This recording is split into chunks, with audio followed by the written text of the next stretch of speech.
اب نئے مضمون کا آغاز ہوتا ہے جس کا عنوان ہے گفتن جہود امیر المومنین علی رضی اللہ عنہ را کہ اگر اعتماد بر حفظ اللہ داری از سرعی کو شک خود را بیند از او دا جواب حضرت علی رضی اللہ عنہ او را، یعنی ایک یہودی کا حضرت امیر المومنین علی رضی اللہ عنہ سے کہنا کہ اگر آپ کو اللہ کی حفاظت پر بھروسہ ہے تو اس اونچے قلعے پر سے اپنے آپ کو گرا دیجئے، اور اس کو حضرت علی رضی اللہ عنہ کا جواب دینا۔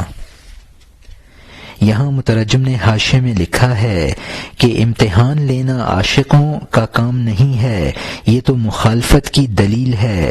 اس یہودی کی بات کا منشا بھی یہی تھا کہ حضرت علی رضی اللہ عنہ اللہ تعالی کو آزمائیں، تو انہوں نے یہی جواب دیا کہ ہمیں اللہ کو آزمانے کا کوئی حق نہیں ہے۔ اور یہاں حاشیہ ختم ہوتا ہے۔ ایک سرکش نے ایک روز مرتضی رضی اللہ عنہ سے کہا، جو خدا کی تعظیم سے واقف نہ تھا، بالا خانہ اور بہت بلند قلعے پر اے ہوش مند، آپ اللہ کی نگہبانی سے واقف ہیں؟ فرمایا ہاں، وہ نگہبان ہے اور بے نیاز ہے، بچپن اور نطفے کی حالت سے ہمارے وجود کا۔ اس نے کہا ہاں، اپنے آپ کو بالا خانے سے گرا دیجئے، اللہ تعالی کی نگہبانی پر مکمل بھروسہ کیجئے تاکہ مجھے آپ کے یقین کا یقین ہو جائے اور دلیل کے ساتھ آپ کے اچھے اعتقاد کا۔ یہاں مترجم نے حاشیے میں لکھا ہے، حضرت علی رضی اللہ عنہ سے کہا کہ اگر تمہیں یہ یقین ہے کہ اللہ تمہاری حفاظت کرتا ہے تو کسی بلند قلعہ یا مکان سے اپنے آپ کو گرا کر دیکھو۔ حضرت علی رضی اللہ عنہ نے فرمایا ہاں، مجھے یقین ہے کہ وہ میرا محافظ ہے۔ یہودی نے کہا کہ اپنے آپ کو بلند جگہ سے گراؤ تاکہ مجھے بھی اس کا یقین آ جائے کہ تمہیں اپنے اعتقاد پر بھروسہ ہے۔ اور یہاں حاشیہ ختم ہوتا ہے۔ تو امیر رضی اللہ عنہ نے اس سے کہا خاموش ہو جا، چلا جا، تاکہ تیری جان اس جرت سے پھنس نہ جائے۔ بندے کو کیا حق ہے کہ وہ اللہ تعالی کی امتحان کے ذریعے آزمائش کرے؟ بندے کی کیا مجال ہے کہ وہ بےہودگی سے اے احمق بے وقوف اللہ کا امتحان کرے؟ یہ خدا کو حق ہے کہ وہ آزمائے ہر وقت بندوں کو، تاکہ ہمیں اپنے آپ کو نمایاں کر کے دکھا دے کہ ہم مخفی کیا عقیدہ رکھتے ہیں۔ حضرت آدم علیہ السلام نے کبھی اللہ تعالی سے کہا کہ تیرا اس غلطی اور خطا میں نے امتحان لیا ہے اے شاہ، تاکہ میں تیری بردباری کی انتہا دیکھ لوں۔ ہاں، یہ مجال کس کو ہے؟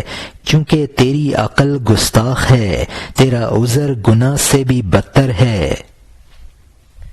یہاں مترجم نے حاشیے میں لکھا ہے، حضرت علی رضی اللہ عنہ نے فرمایا کہ اللہ تعالیٰ کو آزمانا اللہ تعالیٰ کی جناب میں گستاخی ہے جو تباہی کا سبب بن جاتی ہے۔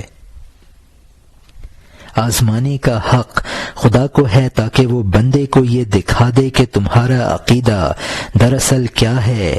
حضرت آدم علیہ السلام نے جب غلطی کی تو یہ نہیں فرمایا کہ میں نے تو اے خدا تیرے علم کو آزمانے کے لیے غلطی کی ہے۔ حضرت آدم علیہ السلام نے غلطی کر کے یہ نہیں کہا کہ میں نے تو غلطی اس لیے کی ہے کہ تیری بردباری کو آزماؤں۔ اور یہاں حاشیہ ختم ہوتا ہے۔ وہ ذات جس نے آسمان کی چھت بلند کی ہے تو اس کا امتحان لینا کیا جانے؟ اے وہ کہ تو شر اور خیر کو نہیں جانتا ہے، پہلے اپنا امتحان کر پھر دوسرے کا کرنا۔ اے فلاں، جب تو نے اپنا امتحان کر لیا تو دوسرے کے امتحان سے بے نیاز ہو جائے گا۔ جب تو جان لے گا کہ تو شکر کا دانہ ہے تو تو جان لے گا کہ تو شکر خانہ یعنی جنت جنت کا اہل ہے، بس جان لے کہ امتحان لیے بغیر خدا بے موقع تیرے لیے شکر نہیں بھیجے گا۔ یہ جان لے کہ بغیر امتحان کے جبکہ تو اللہ کے علم میں سردار ہے تجھے جوتیوں کی جگہ نہ بھیجے گا۔ یہاں مترجم نے حاشیے میں لکھا ہے، ایک عاجز بندہ اللہ کا کیا امتحان لے سکتا ہے؟ انسان کو خود اپنے بارے میں کچھ معلوم نہیں، پہلے خود اس کو اپنا امتحان لینا چاہیے۔ جب انسان خود اپنا امتحان لے گا تو اس کو دوسروں کے امتحان لینے کی فرصت نہ ملے گی۔ جب تو جان لے گا کہ تو جنت کے قابل ہے تو سمجھ جائے گا کہ تو جنتی ہے۔ اللہ تعالی امتحان کے بعد انعام کا مستحق قرار دیتا ہے۔ اللہ تعالی بغیر امتحان کے کسی باعزت کو ذلیل نہیں کرتا ہے۔ اور یہاں حاشیہ ختم ہوتا ہے، کیا کوئی عقل مند قیمتی موتی پھینکتا ہے نجاست سے بھرے ہوئے بیت الخلا میں؟ کیونکہ کوئی باخبر دانہ گیہوں کو کبھی بھوسے کے انبار میں نہیں ڈالتا ہے۔ وہ شیخ جو پیشوا اور رہبر ہے، اگر مرید اس کو آزمائے تو وہ مرید گدھا ہے۔ اگر تو دین کے راستے میں اس کا امتحان کرے گا، اے شکی تو خود امتحان میں پڑ جائے گا۔ تیری بے باکی اور جہالت ننگی اور ظاہر ہو جائے گی۔ وہ اس تفتیش سے ننگا کب ہوگا؟ اگر ذرہ پہاڑ کو تو تولے، اے نوجوان اس پہاڑ سے اس کی ترازو ٹوٹ جائے گی، کیونکہ وہ اپنے اندازے سے ترازو بناتا ہے، اللہ تعالیٰ کے ولی کو ترازو میں رکھتا ہے۔ یہاں مترجم نے حاشیے میں لکھا ہے کہ قیمتی موتی کو کوئی عقل مند بھی پاخانے میں نہیں پھینکتا ہے تو اللہ تعالیٰ نیکوں کو دوزخ میں کیسے بھیج دے گا؟ گیہوں کو کوئی عقل مند بھوسے میں نہیں ڈالتا ہے، جبکہ بڑوں کا امتحان لینا بری بات ہے تو مرید کا شیخ کا امتحان لینا گدھا پن ہے۔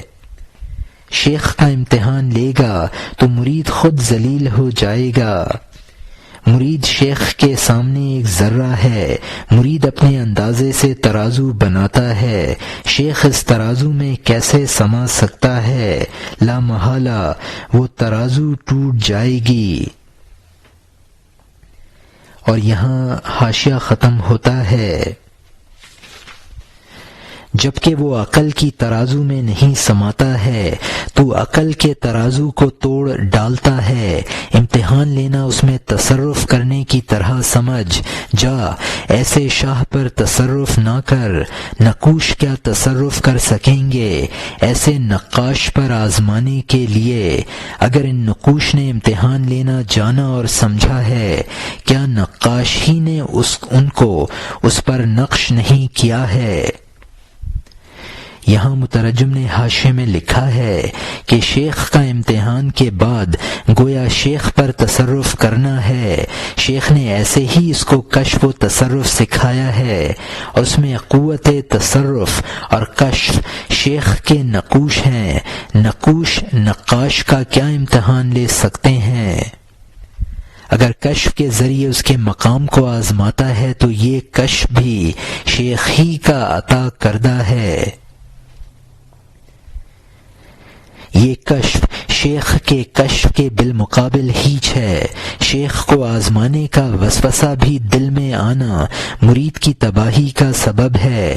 جب مرید کے دل میں اس قسم کے وساوس پیدا ہوں تو مرید کو فوراً توبہ کرنی چاہیے اور اللہ تعالی سے اپنی اس گستاخی کی معافی مانگنا چاہیے۔ اور یہاں حاشیہ ختم ہوتا ہے، یہ صورت جو اس نے قائم کی ہے خود کیسی ہوگی ان صورتوں کے بالمقابل جو اس کے علم میں ہیں؟ جبکہ اس امتحان کا تجھے وسوسہ آیا تو سمجھ کہ بد نصیبی آئی اور اس نے تیری گردن مار دی ہے۔ جب تو ایسے وسوسے محسوس کرے بہت جلد خدا سے رجوع کر اور سجدے میں گر، سجدے کی جگہ کو اپنے آنسوؤں سے تر کر دے کہ اے خدا مجھے اس گمان سے نجات دے دے۔ جس وقت امتحان کرنا تیرا مقصود بنا، تیرے دین کی مسجد خروب یعنی گھاس سے بھر گئی۔ خبردار، جب آزمانے کے سلسلے میں تجھے وسوسے آئیں، پلٹ جا اور فوراً اللہ تعالی کی طرف رخ کر لے تاکہ وہ امتحان لینے والا تجھے محفوظ رکھے انس و جن کے گمان اور امتحان سے۔ اے ضیاء الحق حسام الدین آجا، حضرت داؤد علیہ السلام اور تعمیر کا قصہ سنا۔ یہاں مترجم نے حاشیے میں لکھا ہے، جب مرید میں ایسے وساوس آئیں تو وہ سمجھ لے کہ اس کے دین پر تباہی کے آثار نمودار ہو گئے ہیں۔ خروب ایک گھاس ہے جس کا مکان پر اگنا مکان کی بربادی کی علامت ہے۔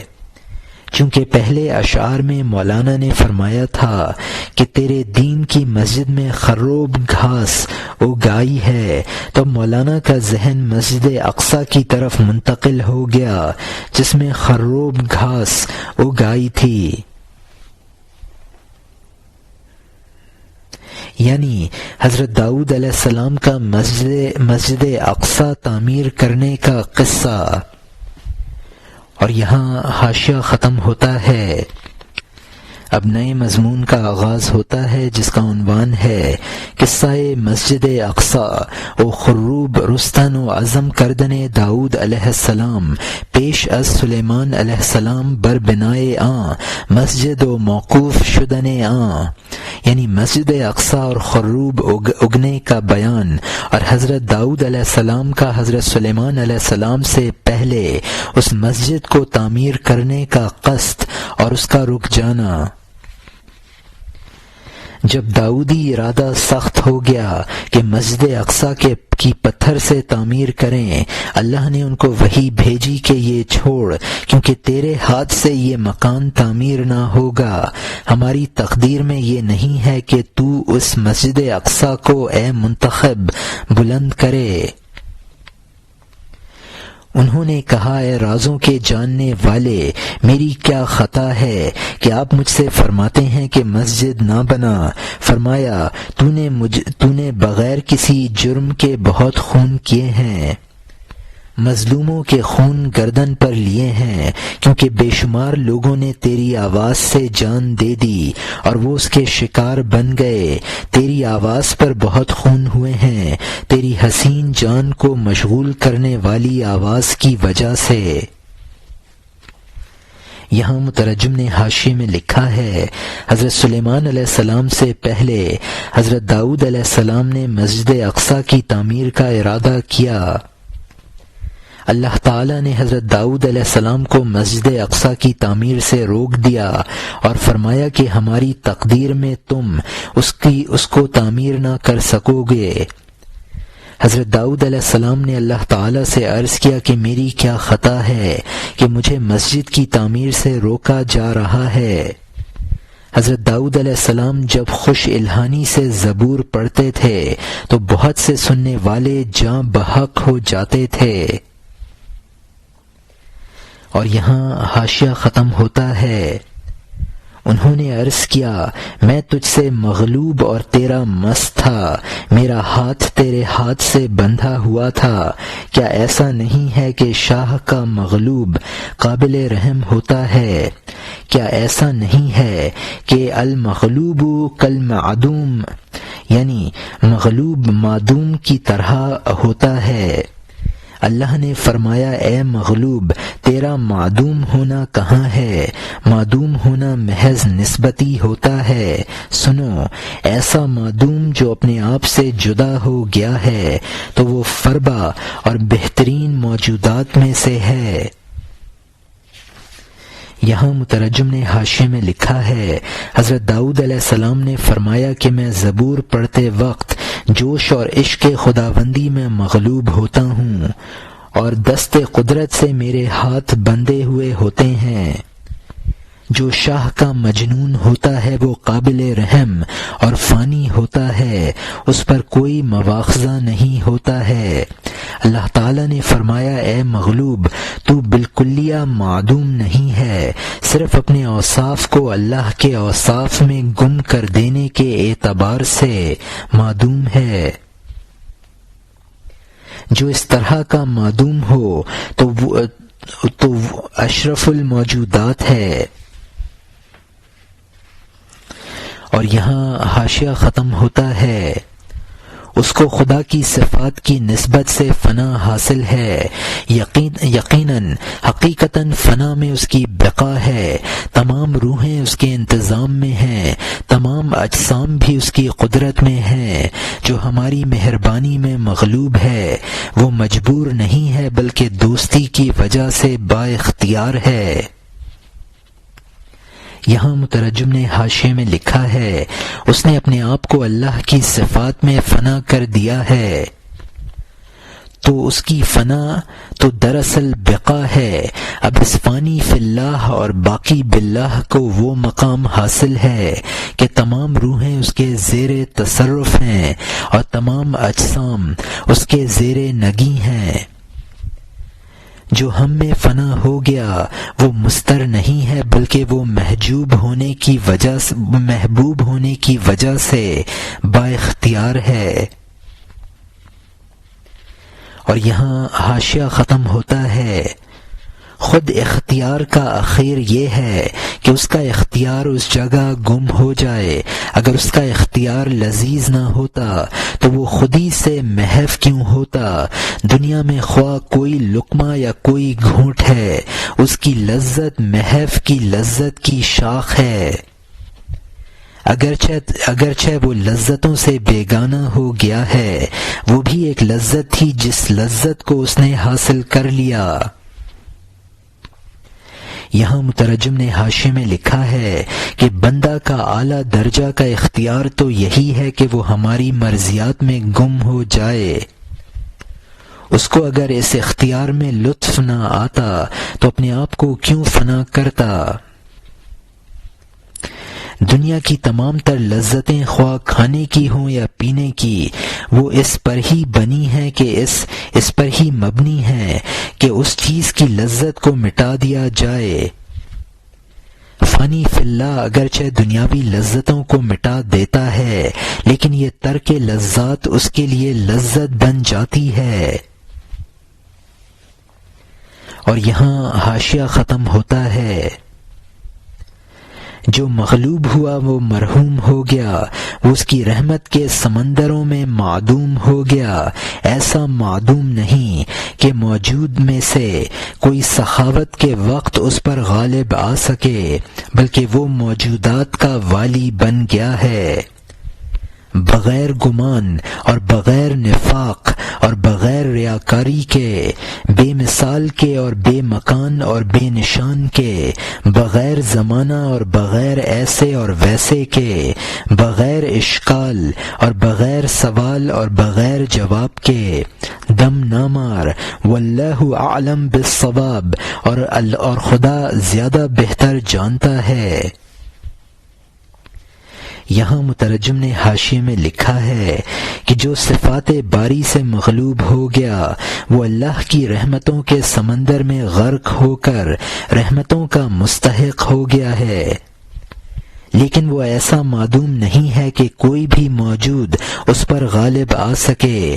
ایسا فانی فی اللہ موجودات پر حکمراں بن جاتا ہے، اب نہ اس کی کوئی مثال ہے، نہ اس کا مکان ہے اور نہ شان، وہ لازمانی ہے اور کم و کیف سے بھی جدا ہے۔ اس معاملے میں نہ کوئی اشکال اور نہ سوال و جواب کا موقع ہے، بس خاموشی اختیار کر لے۔ اور یہاں حاشیہ ختم ہوتا ہے۔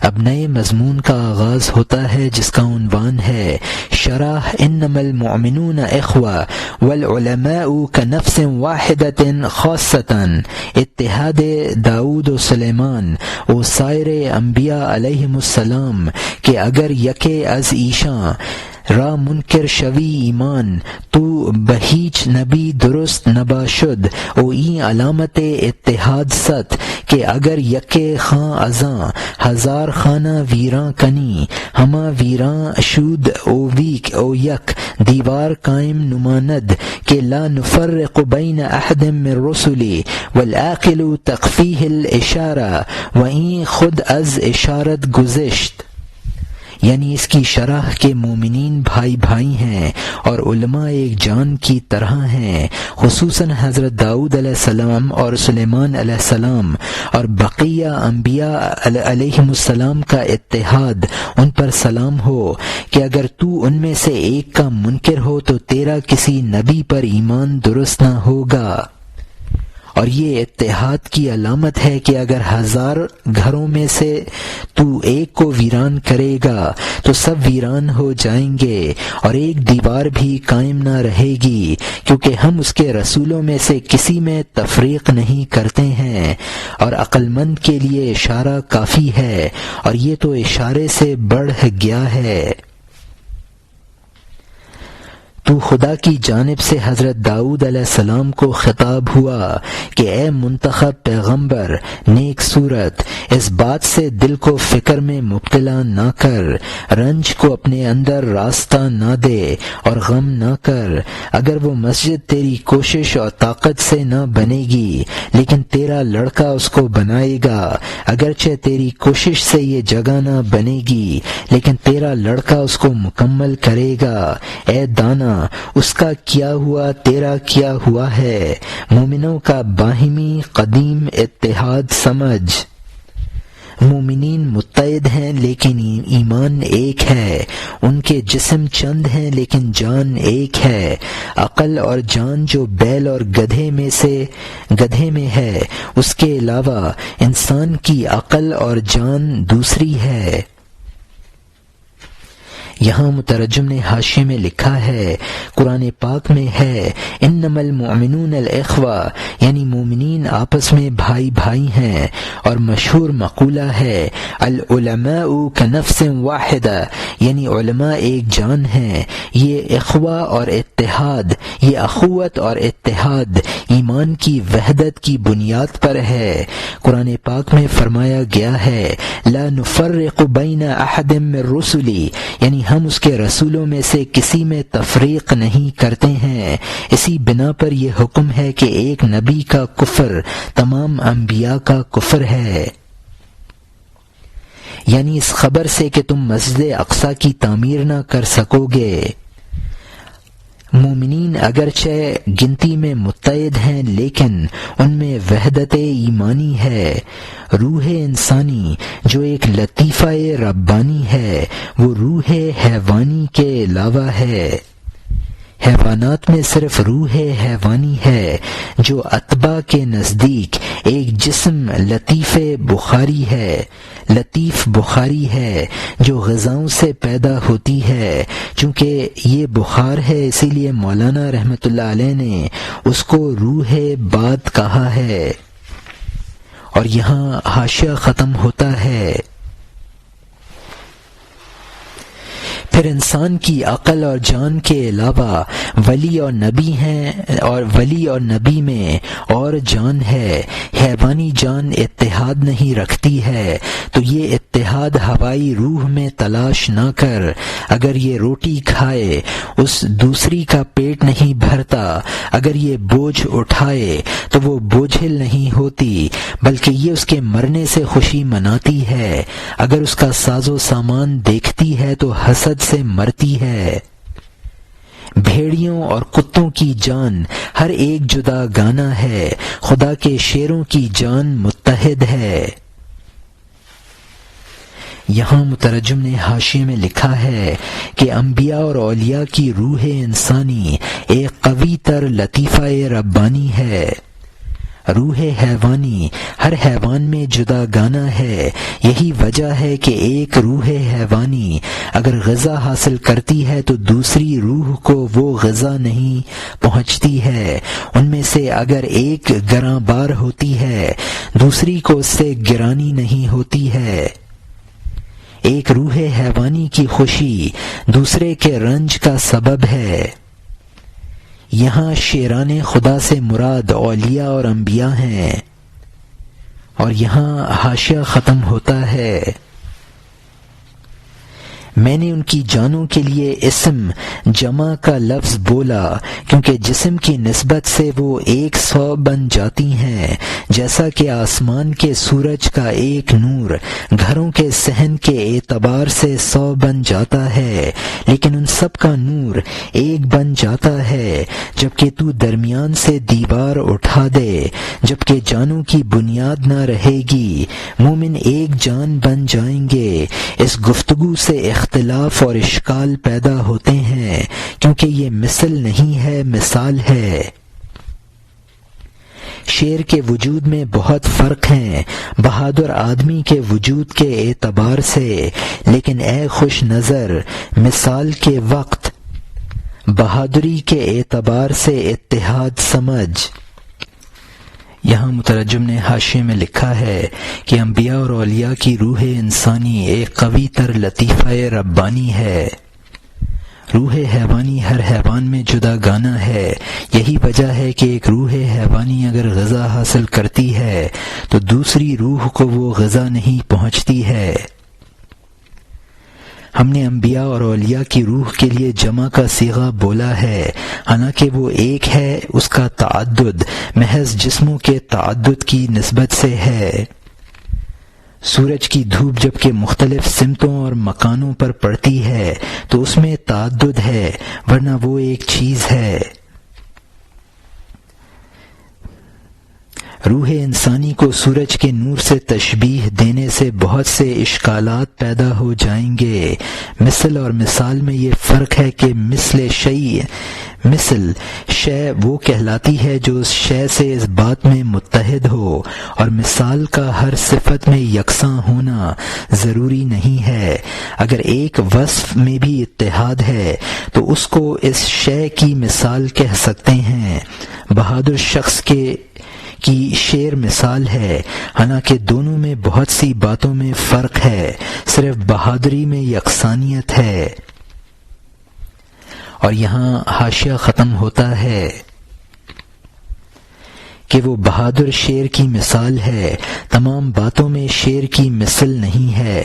یہ دنیا کوئی چیز روح کے ساتھ متحد نہیں رکھتی ہے تاکہ تجھے مثل دکھا دوں، نیز ایک ناقص مثال بیان کرتا ہوں تاکہ عقل کو پریشانی سے نجات دوں۔ رات کو ہر گھر میں چراغ رکھتے ہیں تاکہ اس کی روشنی کی وجہ سے اندھیر سے نجات حاصل کر لیں۔ وہ چراغ یہ جسم ہے، اس کی روشنی جان کی طرح ہے، جو بتی اور اس کا محتاج نہیں ہے۔ وہ بتی 5 حواس رکھتی ہے، ان سب کی کھانے اور سونے پر بنیاد ہے۔ یہاں مترجم نے حاشیے میں لکھا ہے کہ بہادر شیر کی مثل نہیں ہے، مثال ہے۔ اس دنیا میں کوئی ایسی چیز نہیں ہے جو روح کی مثل ہو تاکہ اس کے ذریعے روح کو سمجھایا جا سکے۔ اگرچہ کوئی چیز روح کی مثل نہیں ہے جس کے ذریعے اس کو سمجھایا جائے، لیکن ایک ناقص مثال پیش کی جاتی ہے۔ جسم کو بمنزلہ چراغ کے اور روح کو اس کی روشنی جیسا سمجھو۔ روشنی جب ہو سکے گی جبکہ چراغ میں بتی ہو، تیل ہو، اسی طرح جسم غذا وغیرہ کا محتاج ہے۔ بنیاد یعنی حواس خمسہ جب کام کرتے ہیں جبکہ حوائج ضروری پورے ہوتے رہیں۔ اور یہاں حاشیہ ختم ہوتا ہے۔ بغیر کھائے اور سوئے آدھا پل بھی نہیں جی سکتا، کھانے اور سونے کے ساتھ بھی نہیں جیتا ہے۔ اس کے بغیر بتی اور تیل کی بقا نہیں ہے، بتی اور تیل کے ہوتے ہوئے بھی بے وفا ہے، کیونکہ اس کی بیمار روشنی موت کی مقتضی ہے۔ کیسے جیے؟ کیونکہ روشن دن اس کی موت ہے۔ یہاں مترجم نے حاشیے میں لکھا ہے کہ حواس کا بقا حوائج ضروری کے پورے ہونے پر بھی موقوف ہے، اور ایک وقت ایسا آتا ہے کہ حوائج بھی پورے ہوتے رہیں تب بھی وہ فنا ہو جاتے ہیں، جس طرح چراغ باوجود بتی اور روغن کے سورج نکلنے پر اپنے وجود کو گویا معدوم کر دیتا ہے، اسی طرح جب موت کا وقت آتا ہے تو یہ روح حیوانی اور حواس معدوم ہو جاتے ہیں۔ ان کے لیے موت کا وقت ایسا ہی ہے جیسا کہ چراغ کے لیے دن کا نکلنا۔ اور یہاں حاشیہ ختم ہوتا ہے۔ انسان کے تمام حواس فانی ہیں کیونکہ حشر کے دن کے نور کے سامنے معدوم ہیں۔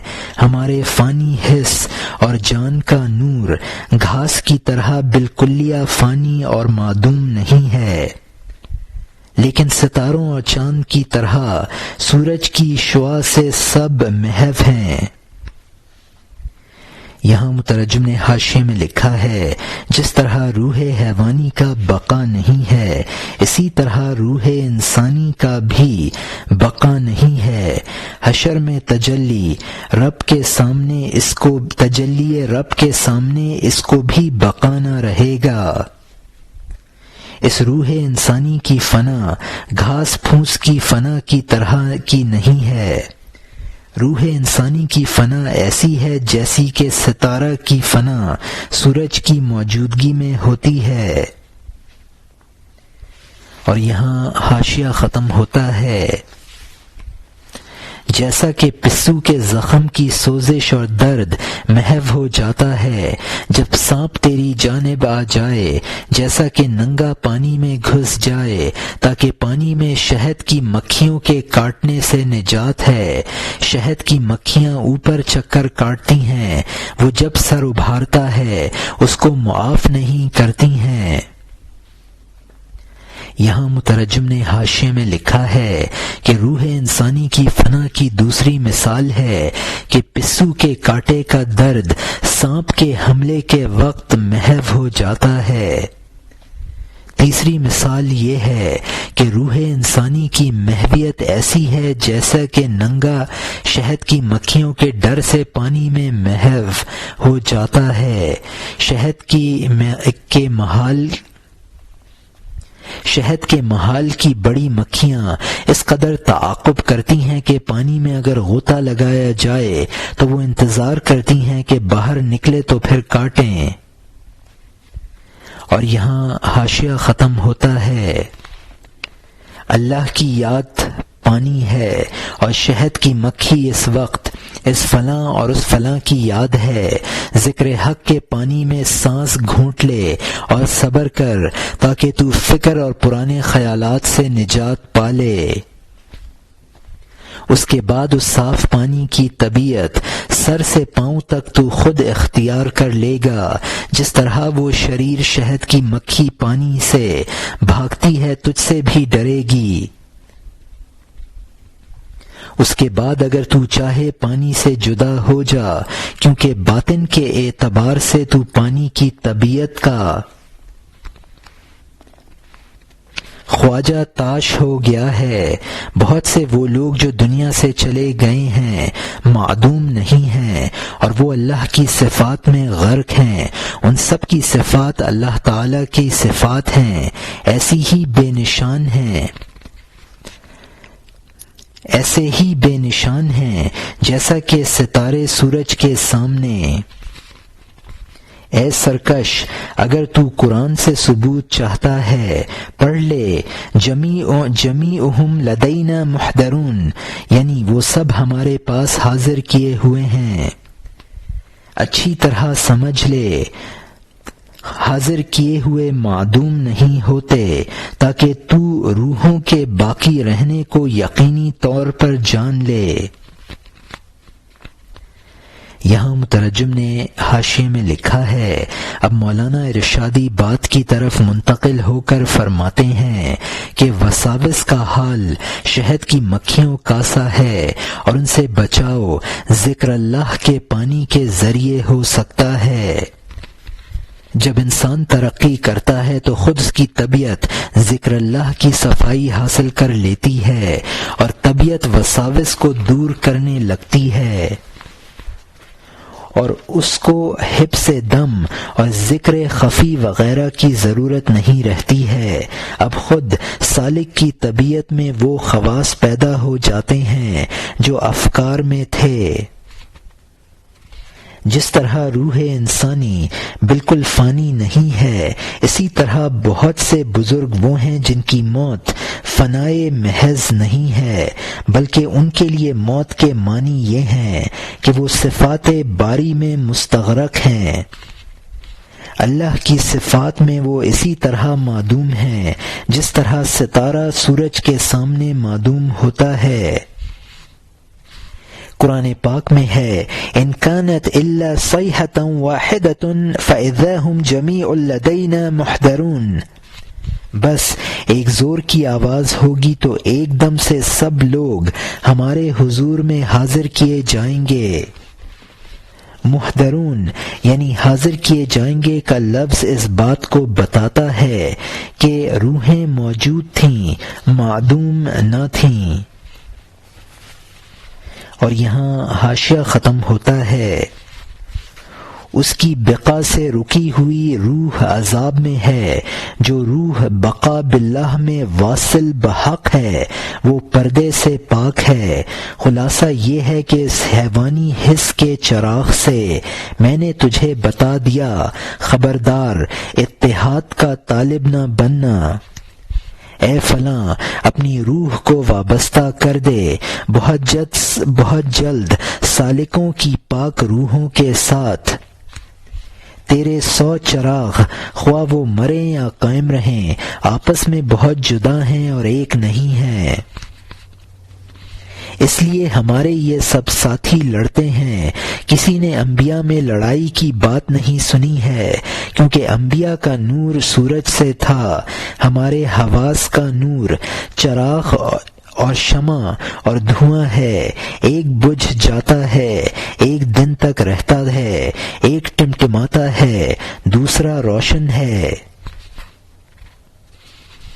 یہاں مترجم نے حاشیے میں لکھا ہے کہ روح حیوانی کو بقا باللہ حاصل نہیں ہے، لہذا وہ عذاب میں ہوگی۔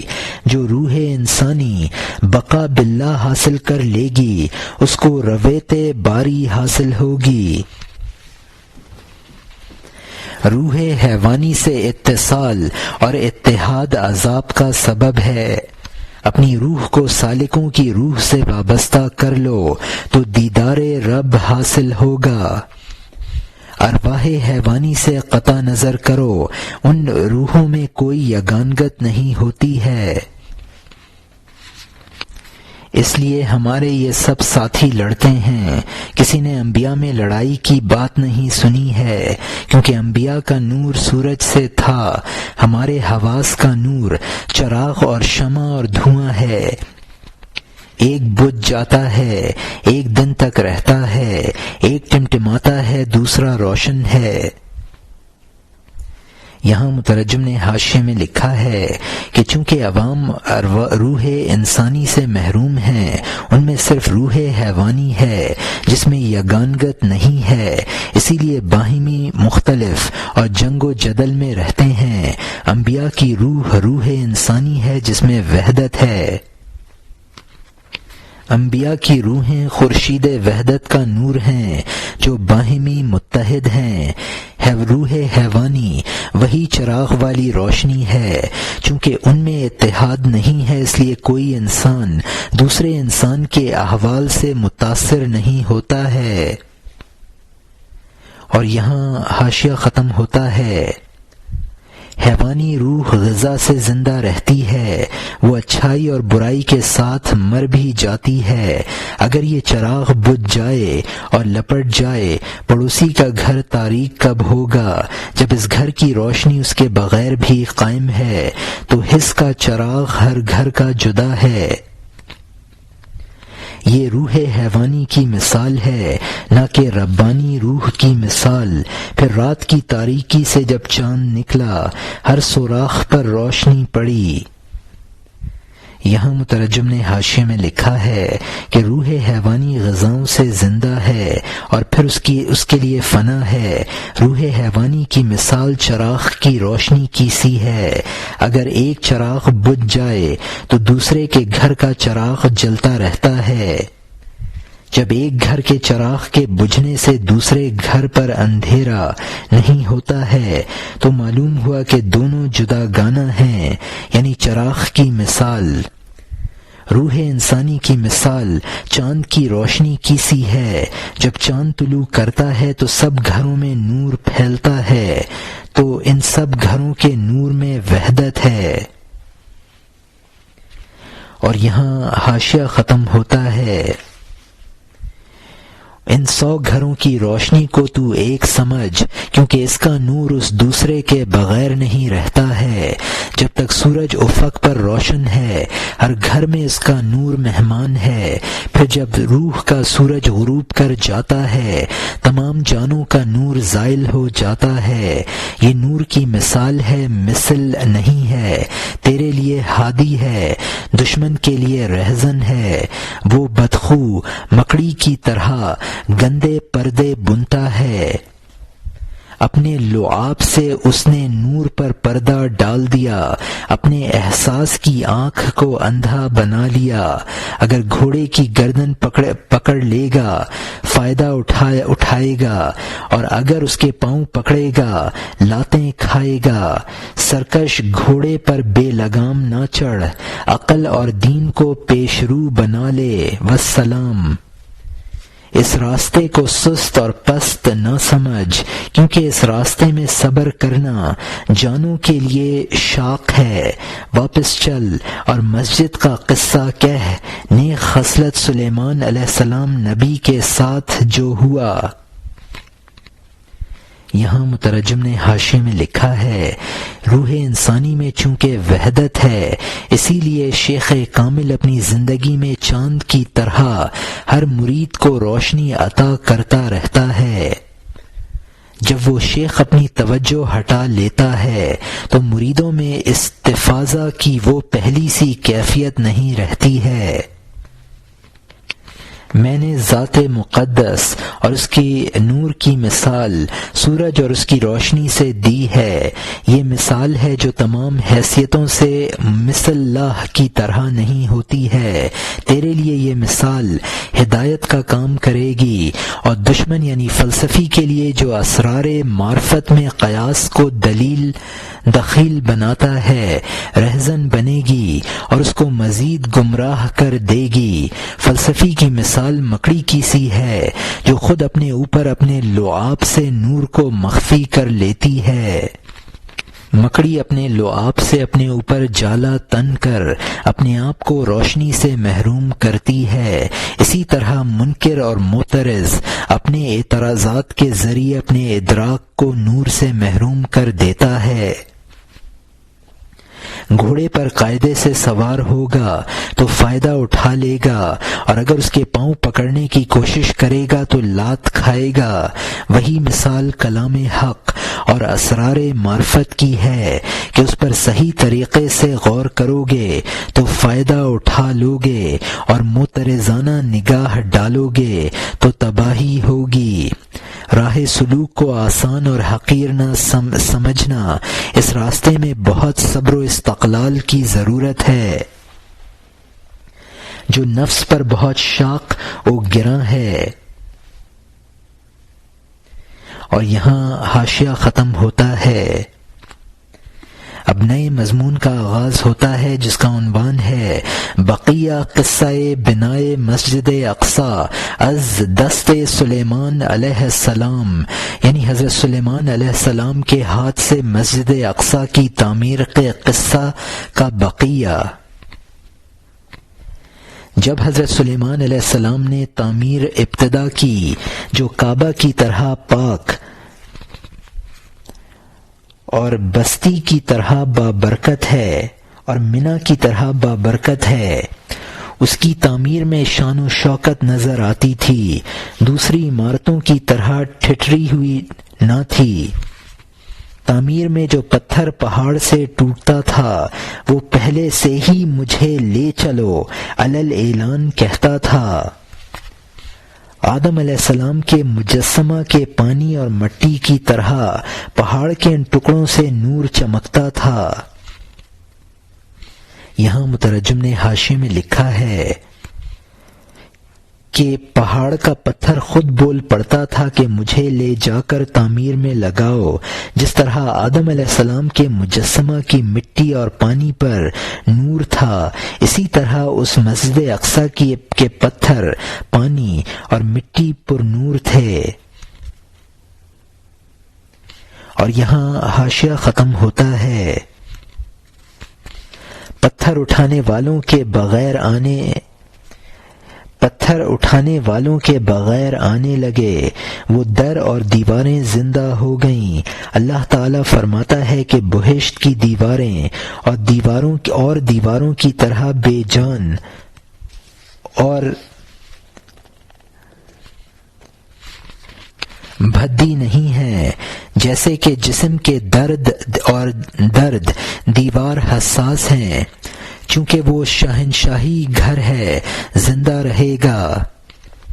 یہاں مترجم نے حاشیے میں لکھا ہے، حضرت سلیمان علیہ السلام کے معجزے سے وہ پتھر خود بخود تعمیر میں لگنے کے لیے آنے لگے اور اس مسجد کے در و دیوار میں زندگی پیدا ہو گئی۔ بہشتی در و دیوار میں بھی زندگی ہوگی۔ قرآن پاک میں ہے ان الدار الآخرۃ لہی الحیوان، یعنی بے شک آخرت کا گھر زندہ ہے۔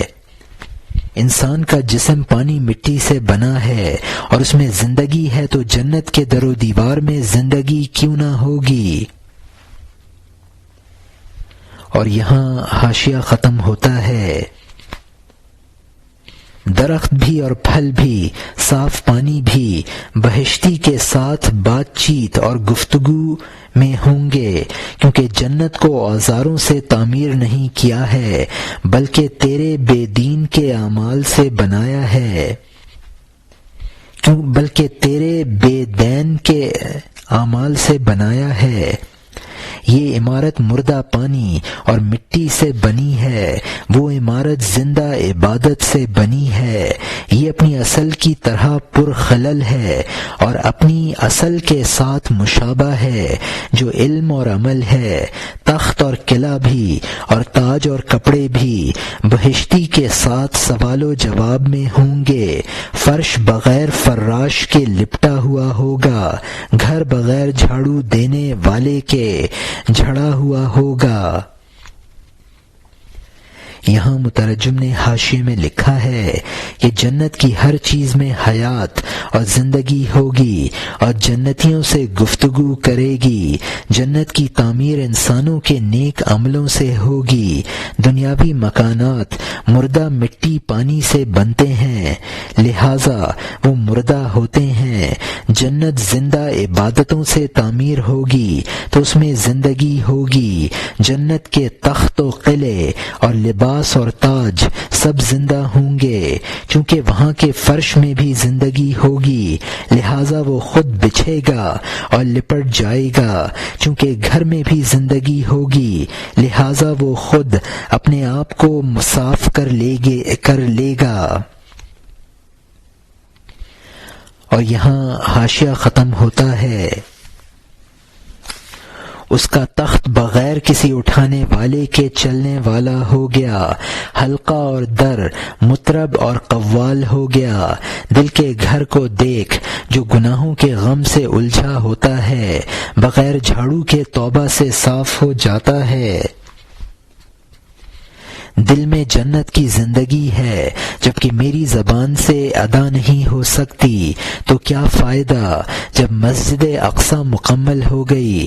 حضرت سلیمان علیہ السلام کے اہتمام سے اور سلام ہو، چونکہ جب حضرت سلیمان علیہ السلام ہر صبح کو آتے، مسجد کے اندر بندوں کی ہدایت کے لیے کبھی گفتگو اور لہجہ اور بناؤ سے نصیحت کرتے، کبھی فعل یعنی نیاز رکوع کے ذریعے عملی نصیحت لوگوں کو زیادہ کھینچتی ہے، کیونکہ وہ ہر کان والے اور بہرے کے دل میں پہنچتی ہے۔ اور اس میں حکومت کا وہم نہیں ہوتا ہے، ماتحتوں میں اس کی تاثیر مضبوط ہوتی ہے۔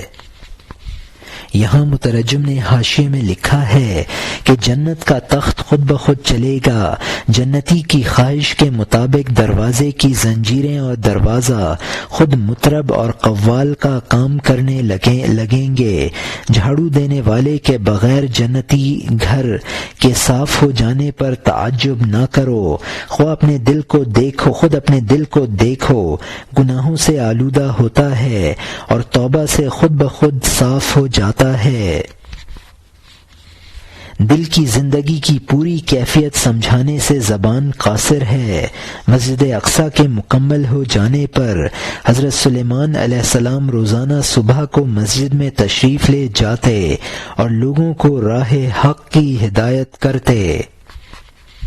حضرت سلیمان علیہ السلام لوگوں کو کبھی زبان سے نصیحت فرماتے اور کبھی عملی طور پر عبادت کے ذریعے لوگوں کو ہدایت کرتے۔ عملی نصیحت زیادہ کارگر ہوتی ہے۔ عملی نصیحت میں لہجے کا تحکم بھی نہیں ہوتا ہے، لہذا وہ ماتحتوں پر زیادہ اثر کرتی ہے۔ وہ ناصح جس کا عمل دوسروں کے لیے نصیحت کا سبب بنے، اس کو ناصح فعال کہا ہے۔ حضور صلی اللہ علیہ وسلم کے منبر کے 3 درجے تھے۔ اور یہاں حاشیہ ختم ہوتا ہے۔ اب نئے مضمون کا آغاز ہوتا ہے جس کا عنوان ہے قصہ آغاز خلافت عثمان رضی اللہ عنہ و خطبہ وے در بیان آن کا ناصح فعال بفعل باز ناصح قوال بقول، یعنی حضرت عثمان رضی اللہ عنہ کی خلافت کی ابتدا کا قصہ اور ان کا خطبہ اس بیان میں کہ عامل اپنے عمل سے نصیحت کرنے والا زبانی بات کے ذریعے نصیحت کرنے والے سے بہتر ہے۔ حضرت عثمان رضی اللہ عنہ کا قصہ کہ منبر پر پہنچے، جب خلافت پائی تیزی سے عمل کیا۔ سردار صلی اللہ علیہ وسلم کا منبر جو 3 درجوں کا تھا، ابو بکر رضی اللہ عنہ چلے اور دوسرے درجے پر بیٹھ گئے۔ حضرت عمر رضی اللہ عنہ اپنے دور میں تیسرے درجے پر اسلام اور مذہب کی حرمت کے لیے بیٹھے۔ یہاں مترجم نے حاشیے میں لکھا ہے کہ خطبہ کے درمیان میں حضور صلی اللہ علیہ وسلم سب سے اوپر کے درجے میں بیٹھتے تھے۔ حضرت ابو بکر رضی اللہ عنہ نے دوسرے درجے پر بیٹھنا شروع کر دیا تھا۔ حضرت عمر رضی اللہ عنہ نے اپنے دور میں اس منبر کے تیسرے آخری درجے پر بیٹھنا شروع کر دیا تھا۔ اور یہاں حاشیہ ختم ہوتا ہے۔ حضرت عثمان رضی اللہ عنہ کا زمانہ آیا، وہ تخت کے اوپر چڑھے اور وہ خوش نصیب بیٹھ گئے۔ ان سے ایک سادہ لوح شخص نے دریافت کیا کہ وہ دونوں رسول صلی اللہ علیہ وسلم کی جگہ پر نہ بیٹھے تو آپ نے ان سے برتری کیوں چاہی جبکہ آپ رتبے میں ان سے کم ہیں؟ انہوں نے فرمایا، اگر میں تیسرے درجے پر ٹھہروں شبہ ہوگا کہ میں عمر جیسا ہوں، اور اگر میں دوسرے درجے پر جگہ تلاش کروں لوگ مجھے کہیں گے کہ وہ ابو بکر رضی اللہ عنہ جیسا ہے۔ یہاں مترجم نے حاشیے میں لکھا ہے، حضرت عثمان رضی اللہ عنہ نے پھر حضور صلی اللہ علیہ وسلم والے درجے پر بیٹھنا شروع کیا۔ صحابہ کے مراتب میں حضرت عثمان رضی اللہ عنہ کا تیسرا مرتبہ ہے۔ حضرت عثمان رضی اللہ عنہ نے فرمایا کہ اگر تیسرے درجے پر بیٹھوں گا تو لوگ سمجھیں گے کہ میں عمر رضی اللہ عنہ جیسا ہوں، دوسرے درجے پر بیٹھوں گا تو لوگ حضرت ابو بکر رضی اللہ عنہ جیسا سمجھیں گے۔ اب میں نے حضور صلی اللہ علیہ وسلم کے درجے پر اس لیے بیٹھنا شروع کر دیا کہ مجھے ان جیسا کوئی سمجھ ہی نہیں سکتا ہے۔ حضرت عثمان رضی اللہ عنہ ممبر پر خاموش بیٹھے رہے اور پھر یہ کہہ کر نیچے اتر آئے تھے کہ تمہارا امیر فعال ہو، یہ اس سے بہتر ہے کہ وہ قوال ہو۔ اور یہاں حاشیہ ختم ہوتا ہے۔ یہ اونچا درجہ مصطفیٰ صلی اللہ علیہ وسلم کی جگہ ہے۔ میرے متعلق ان شاہ جیسا ہونے کا وہم نہیں ہو سکتا۔ اس کے بعد وہ مہربان خطبہ پڑھنے کی جگہ عصر کے قریب تک خاموش تھے۔ کسی کی ہمت نہ تھی کہ کہے پڑھیے یا اس وقت مسجد سے باہر نکل آئیے۔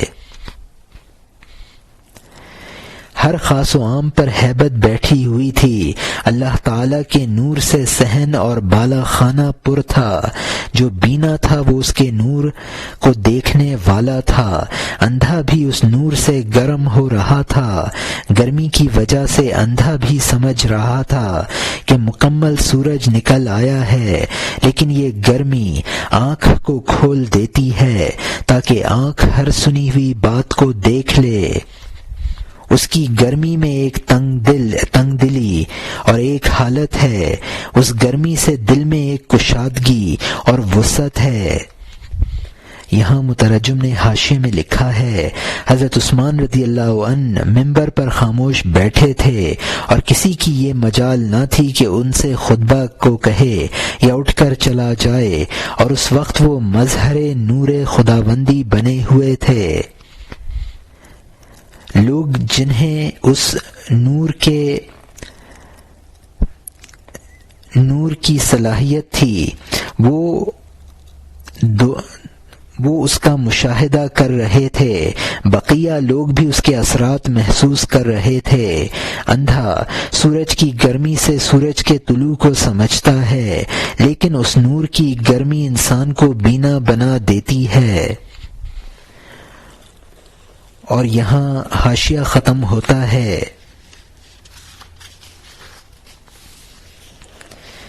جب قدیم نور سے اندھا گرم ہو جاتا ہے، وہ خوشی سے کہتا ہے کہ میں بینا ہو گیا ہوں، تو بہت اچھا مست ہے، لیکن اے بھلے مانس، بینا ہونے تک تھوڑا سا راستہ ہے۔ سورج سے نابینا کا یہ حصہ ہے، اس سے 100 گنا، اور خدا زیادہ بہتر جانتا ہے۔ یہاں مترجم نے حاشیے میں لکھا ہے، جس میں مشاہدہ کی صلاحیت نہیں ہوتی، وہ بھی جس وقت اس نور سے متاثر ہوتا ہے تو اپنے آپ کو بینا سمجھنے لگتا ہے۔ جس کو مشاہدہ حاصل نہیں ہے وہ خوشی میں مست ہو کر سمجھتا ہے کہ مشاہدہ حاصل ہو گیا۔ اس کو خطاب ہے کہ تھوڑی سی اور محنت کر لے تب اس مقام پر پہنچے گا۔ یہ تو اس شخص کی حالت تھی جس کو مشاہدہ حاصل نہیں، جس کو حاصل ہوتا ہے اس کی حالت اس سے 100 گنی ہوگی۔ اس نور کے مشاہدے سے جو کیفیت حاصل ہوگی اس کی تشریح شیخ ابو علی سینا بھی اپنی عقل اور فلسفہ کے زور سے نہیں کر سکتا۔ اور یہاں حاشیہ ختم ہوتا ہے۔ وہ شخص جو اس نور کو دیکھنے والا ہے، اس کی تشریح کرنا شیخ ابو علی سینا کا کام کہاں ہے؟ اگر زبان 100 گنا ہو جائے تو یہ کون ہوتی ہے کہ ہاتھ سے مشاہدے کے پردے کو ہٹا دے؟ اس پر افسوس ہے اگر وہ پردے کو ہٹائے، خدائی تلوار اس کے ہاتھ کو جدا کر دے گی۔ ہاتھ کیا ہوتا ہے؟ خود اس کے سر کو کاٹ دے گی، اس سر کو جو جہالت سے شرارتیں کرتا ہے۔ یہ میں نے تجھ سے فرضی بات کہہ دی، ورنہ اس کا ہاتھ کہاں اور وہ پردہ کہاں؟ یہاں مترجم نے حاشیے میں لکھا ہے، مقام مشاہدہ مجاہدے سے حاصل ہوگا، مشاہدے کا پردہ دلائل سے نہ ہٹے گا۔ جو شخص نبوت کے واسطے کہ بغیر محض عقلی دلائل سے وصول اللہ کی کوشش کرے گا اس کے لیے ہلاکت ہے۔ یہ بات اگر کوئی محض عقل کے ہاتھ سے پردے کو ہٹانے کی کوشش کرے گا تو خدائی تلوار اس کا ہاتھ کاٹ دے گی۔ یہ بات میں نے بطور فرض کے کہہ دی ہے، ورنہ یہ ہاتھ سے پردہ ہٹانے کی کوشش ممکن ہی نہیں ہے۔ اور یہاں حاشیہ ختم ہوتا ہے۔ خالہ کہ اگر خسیہ ہوتا وہ خالو ہوتی، یہ فرضی بات ہے، یعنی اگر ہوتا زبان کے ذکر سے آنکھ کے مشاہدے تک کہ وہ شک سے پاک ہے۔ اگر میں لاکھوں سال کی مسافت کہوں تو کم ہے۔ خبردار مایوس نہ ہو، آسمان سے نور جب خدا چاہتا ہے فوراً پہنچ جاتا ہے۔ ستاروں کے سینکڑوں اثرات کانوں میں اس کی قدرت ہر وقت پہنچاتی ہے۔ یہاں مترجم نے حاشیے میں لکھا ہے خالہ، یعنی یہ اس طرح کی فرضی بات ہے جیسے لوگ کہہ دیتے ہیں کہ اگر خالہ کے خسیہ ہوتا تو وہ خالو بن جاتی۔ زبانی دلائل سے مشاہدہ تک پہنچنے میں اگر میں لاکھوں سال کا فاصلہ بتاؤں تو وہ بھی کم ہے۔ اب مولانا فرماتے ہیں کہ مشاہدہ کی دوری سے گھبرا کر اس کی کوشش نہ چھوڑ بیٹھنا، جب اللہ تعالیٰ اس فاصلے کو کم کرنا چاہیں نہ چھوڑ بیٹھنا، جب اللہ تعالیٰ اس فاصلے کو کم کرنا چاہیں گے تو فوراً کم ہو جائے گا۔ چاند ستاروں کا زمین سے فاصلہ کروڑوں سال کی مسافت کا ہے، لیکن قدرت ان کی روشنی فوراً زمین تک پہنچا دیتی ہے۔ سورج اور چاند کی شعاعیں کانوں میں ہیرے جواہر بناتی ہیں اور وہ اثرات ان سے کانوں تک فوراً پہنچ جاتے ہیں۔ اور یہاں حاشیہ ختم ہوتا ہے۔ آسمان کا ستارہ تاریکیوں کو دور کرتا ہے، اللہ تعالیٰ کا ستارہ اپنی صفات میں مضبوط ہے۔ اے مدد کے طالب، آسمان 500 سال کی مسافت پر اثر کرنے میں زمین کے نزدیک ہے۔ زحل ستارے تک 3500 سال کا راستہ ہے۔ اس کی خاصیت ہر وقت عمل کر رہی ہے، آنے میں اس کو سایہ کی طرح درہم برہم کر دے۔ سورج کے سامنے سایہ کی درازی کیا چیز ہے؟ پاک نفوس کی جانب سے مدد ستاروں کی طرح آسمان کے ستاروں کی جانب پہنچتی ہے۔ بظاہر وہ ستارے ہمارے وجود کا باعث ہیں، ہمارے باطن آسمان کی ماہیت بنانے والا ہے۔ یہاں مترجم نے حاشیے میں لکھا ہے جب چاند سورج وغیرہ اپنی روشنی سے زمین کی تاریکیوں کو مٹاتے ہیں تو اللہ تعالیٰ اپنی صفات میں ان سے بہت زیادہ مضبوط ہے۔ آسمان کا زمین سے 500 سال کی مسافت کا فاصلہ ہے، لیکن زمین پر اثر انداز ہونے میں وہ فاصلہ کچھ بھی نہیں ہے۔ زحل ستارہ جو کہ 7ویں آسمان پر ہے، اس میں اور زمین میں 3500 سال کی مسافت کا فاصلہ ہے، لیکن ہر وقت زمین پر اثر انداز ہے۔ اللہ کی یہ قدرت ہے کہ اس زحل کے اثرات کو جبکہ وہ زمین کی طرف لوٹ رہے ہیں درہم برہم کر دے۔ آفتاب حق کے سامنے ان اثرات کی جو سایہ کی طرح ہیں کیا حقیقت ہے۔ پہلے یہ کہا تھا کہ آسمان کے ستارے ہم پر اثر ڈال رہے ہیں، اب فرماتے ہیں کہ جس طرح ستارے اثر انداز ہیں اسی طرح انبیاء اور اولیاء کا وجود ستاروں پر اثر انداز ہے۔ اور یہاں حاشیہ ختم ہوتا ہے۔